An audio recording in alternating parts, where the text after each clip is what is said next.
The Scout Law has 12 points. A Scout is trustworthy. A Scout is loyal. A Scout is helpful. A Scout is friendly. A Scout is courteous. A Scout is kind. A Scout is obedient. A Scout is cheerful. A Scout is thrifty. A Scout is brave. A Scout is clean. A Scout is reverent. I will do my best to do my duty to our country's to obey the Scout Law, to help other people at all times, to keep myself physically strong, mentally awake, and morally straight. Good afternoon, ladies and gentlemen, Scouts and honored guests. My name is Jim Arce, and I'm the Scoutmaster of Troop 48.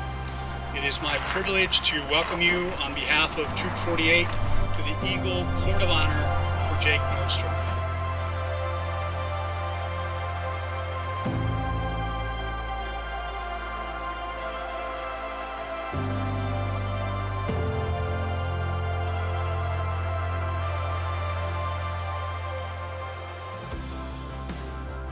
We come together today to celebrate Jake and all of his accomplishments and to celebrate this incredible milestone. The Rebel baseball program did not just graduate one of my favorite players, but one of my favorite families. Their tireless commitment to this program, its goals, and its people have been a constant source of inspiration over the last 4 years. Their work on Endress Field is just a small fraction of the contribution Jake and his entire family have contributed to Rebel baseball, so thank you. He is friendly, as the coach said, but there's some other qualities about him that I really think are outstanding. He's honest, and a lot of people aren't. He is trustworthy. I would trust him with my life. And he is energetic, he's resourceful, and even when he was dead tired, because camp's a lot of work, he would pull something out of somewhere and finish his tasks. And so for that, I'm grateful. As many of you know, or some of you know, Jake's original plans for Endress Field were quite different. On a service trip to Cuba a few years ago, Jake met several of the island's young, talented baseball players. While their skills were tremendous, they played on terrible fields with subpar equipment. While most of us would have just come home with a newfound appreciation for what we already have, Jake came home with a plan. He spent the next year of his life, and admittedly his parents' life, trying to secure visas for an entire team of young Cuban baseball players to come to the Bay Area. They would work on Endress Field to learn the basics of field work with the hope that they would be able to go back and use their newfound knowledge for their own fields. However, as many of you know, U.S. relationship with Cuba has been tumultuous, to say the least. Diplomatic relations once again broke down, this time in the middle of Jake's visa application process. But he did not stop until he was told no by no less than the U.S. ambassador to Cuba himself. Even so, Jake still intends to come through on his promise and bring that entire team from Cuba to the Bay Area when the time is right. That alone is a level of honor and perseverance that most of us can only aspire to. All of the improvements you see, and if you get the chance, I do recommend you come into the dugout and see what an incredible job they did, were paid by Jake's fundraising efforts. There was no school district money, there was no Redwood baseball money. In fact, he told me we were going to do this, and we literally told him, we have no money for you. And he said, I know, I got it covered. All those new player cubbies hanging in the dugout were handmade by Jake and his father in a garage. I know because I ate pizza and watched. But as he came to camp when he was 15, and many of these qualities that I talked about were part of him. He's cheerful and he's friendly, and these just part of the way he was. But standing on a baseball field, I'm reminded of the movie The Natural with Robert Redford, and when, as a young man, Roy Hobbs obviously had a tremendous talent. And his father said, Roy, you've got a great gift, but it's not good enough. He said, you've got to develop that gift, because if you don't, you'll fail. And so I watched over those few years that Jake came to work for us. He developed himself and became the fine leader he is today, not just through camp, but through scouting and school and baseball. But his parents, and I admire them to this day for it, did something that I wish every parent would do. They left. And they left him in my hands. Not that I'm great, but they trusted and enabled Jake to grow into the man he is today. So much so, his dad told me that later in the summer he was a different man. He asked for them to bring laundry detergent to him instead of sweets and treats. So where's my son? And he's earned the rank of Eagle Scout, and it's not a patch that he's just going to wear on his uniform. It's not something he went down and got because he participated and went to meetings. He earned every thread in that patch. He's a contributing member, and he's just beginning. Jake, you're just beginning this life.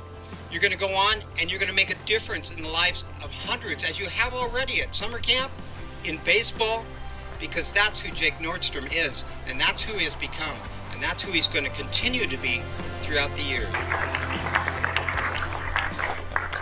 The Eagle Award is the highest and most coveted rank in scouting, the last major step in the advancement program.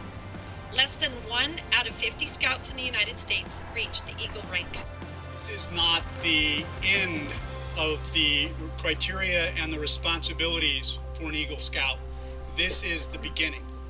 So Jake, would you please come forward and we'll talk about the Eagle Scout responsibilities that you have. Jake, I challenge you on behalf of all Eagle Scouts to accept these responsibilities as well as the honor of the Eagle Scout Award. The daily good turn must take on a new meaning and better life pattern of service. Protect and defend the weak and the helpless. Comfort the unfortunate and the oppressed.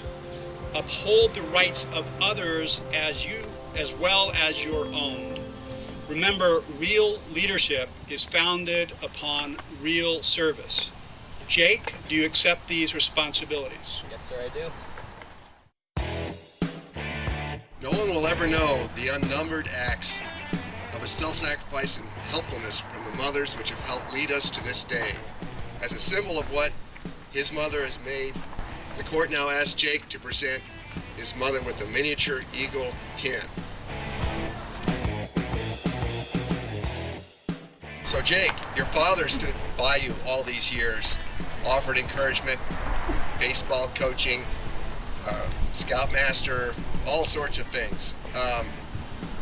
And as a symbol of what he has contributed to your attainment of this award, the court now asks you to present him with a miniature eagle pin.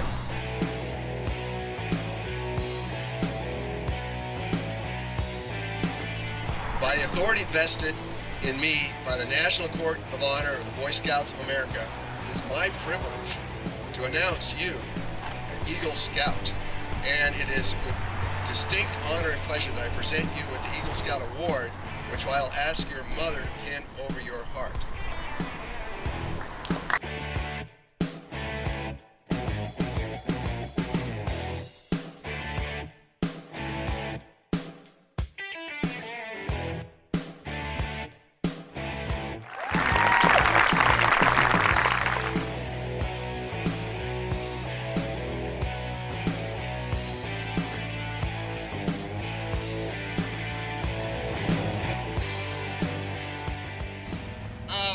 I thought that I would do the minimum and, get my 8 or 10 pins and move on in bridge and live a happy life, but I was wrong. I met my mother, and if I know her for anything, it is overdoing it and working the hardest that you possibly can until you can't work anymore and then working a little more. So every Sunday for that entire year, my mom and I set aside 2 to 3 hours per day to work on getting adventure pins. I don't know why, but we did it. And I got them all.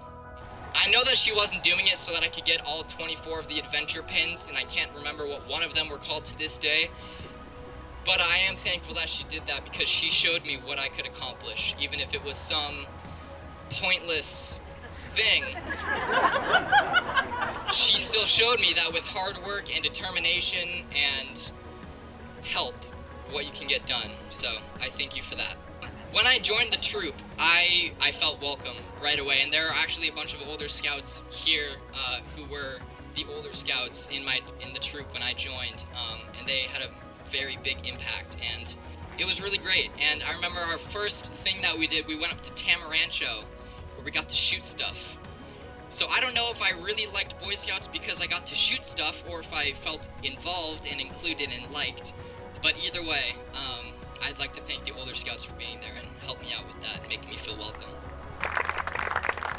Well, I see your determination, and with your personality and scouting skills, I do believe that you're going to make a great addition to the Eagle Scout family. So let me present you with your award.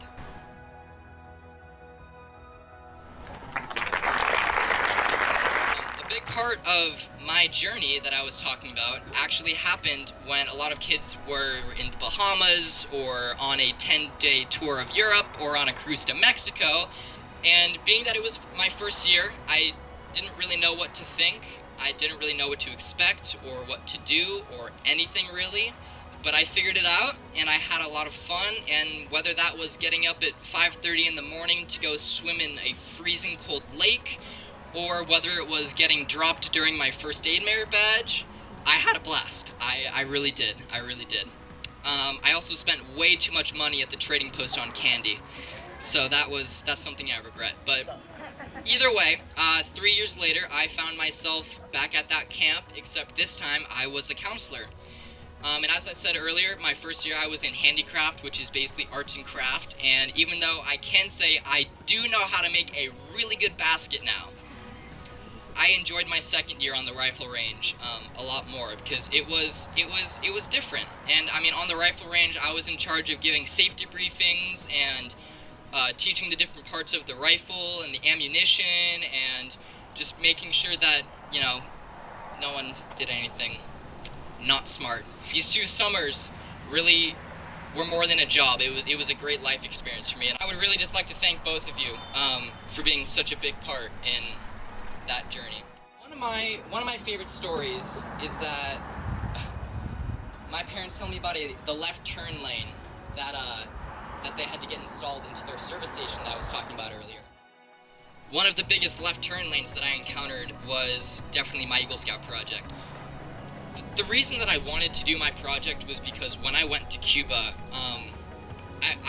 I saw stuff that I had never even imagined, and I wanted to do something about that. And I know that I couldn't, do it by myself, but that is where the idea for my project came in. It was really cool because the last day that we were there, we actually played one of the teams in a game, and our team organized to bring up a bag full of equipment and also give them our jerseys as like a thank you for the hospitality and the great experience that they gave us. And if this doesn't sum up what kind of people they were, they gave us their jerseys too, out of thanks, because they were so grateful that we were trying to make a difference and we were trying to make a connection with them. And it really was a life-changing experience for me. And that single gesture was probably the reason that I decided to do my project. Despite the unfortunate reality that the embassy has not opened and does not look like it's going to open up any soon, I quickly thought that I was going to have to quit, which I did not like. But instead, I took the high road, and my mom and I tried to figure out a way that we could still make it an Eagle Scout experience, which is how this plan was born. I wouldn't call my project a failure in any means whatsoever, and I felt like this separate and unplanned path was definitely a success, and I'm happy that it went that way. But the first plan did not work out because of the embassy, and so I am taking a new direction with my Cuban friends. We actually tried to get them here a whole bunch of different ways. We were going to fly them through a third country, have them stay there for a week, get their visas, fly home, and then re-fly through that country. Another option was we were going to have them go to Canada on a separate trip that they had already planned, get their visas, and then fly them down here on a private jet. We have looked at literally everything, and we could not figure it out. But I am still in contact with all of my Cuban friends, and I'm still in contact with the people from Florida that were helping me, and the people at the embassy and Congressman Huffman. So if something does change, we will make that happen. But as of right now, we're going to have to put that on hold. So that left turn lane is definitely something that I will never forget, and it definitely changed my life. So thank you for everyone that helped me whether it was on a weekend before or actually at the Eagle Scout Project Day, or if it was with connections or emails or anything, I really thank you, because I felt like it was a huge success and I could not have done it without everyone. So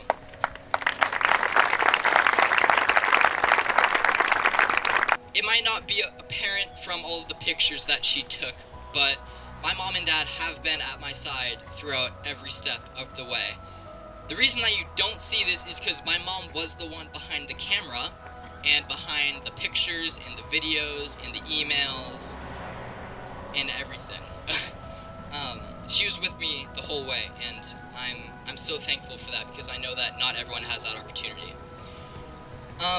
The constant stream of support and I love yous and nagging and you can do this, and just the combination of them being there and always being able to help. You guys are both my mentors, and I'm really fortunate to have a mother that was so involved in. So thank you. I love you.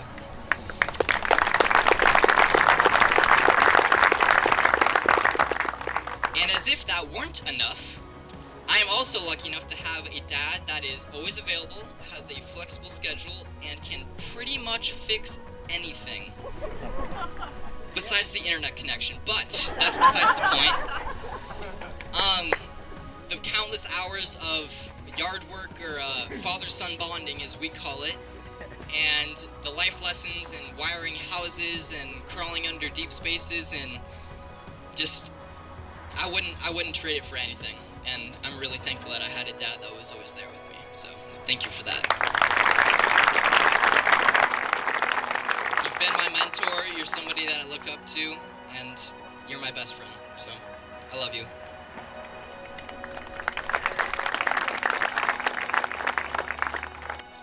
Color guard, attention. Color guard, forward march. Color guard, lower the colors.